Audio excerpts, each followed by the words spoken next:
அம்மா என்ன பண்ணிட்டு இருக்கீங்க? டிஃபன் சாப்பிட்டாச்சு. காஃபி குடிக்கணும் ஒரு மாதிரியா இருந்துச்சு. அதனால காஃபி குடிச்சாச்சு. அப்புறம் அப்புறம் ஸ்கூல் எப்படி போயிட்டு இருக்குது? நல்லா தான் போகுது.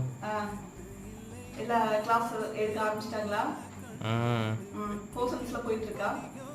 போயிட்டு தான் இருக்கு. சரி சரி. காலையில் எழுந்திரிச்சு ஒரு ஃப்ரெஷ்ஷாக முடிஞ்ச வரைக்கும் நேரம் எழுந்திரிச்சு படிக்கிற வேலையை பாரு. அதே மாதிரி ஒரு மோட்டிவோட இருந்தால் மட்டும்தான், ஒரு மோட்டிவேட் மனசுக்குள்ள வேணும் சரியா? அது கடைசி வரைக்கும் இருந்தால் மட்டும்தான் 12th வந்து நல்ல மார்க் எடுக்க முடியும் புரியுதா? ஏதாச்சும் டவுட்னா தயங்கி நிற்காம அப்பவே போய் சார்ட்ட மிஸ்கிட்ட போய் நீ வந்து உன் டவுட்டை கிளியர் பண்ணிடு ஓகேவா? தயங்கி நிற்க கூடாது சரியா? எதா இருந்தாலும் இப்போ இன்ட்ரெஸ்டாக போய் நீ இன்ட்ரெஸ்ட் எடுக்க தான் நம்ம வந்து முன்னுக்கு போக முடியும் ஓகேவா? அதை மட்டும் மனசுக்குள்ள வச்சுக்கோ புரியுதா?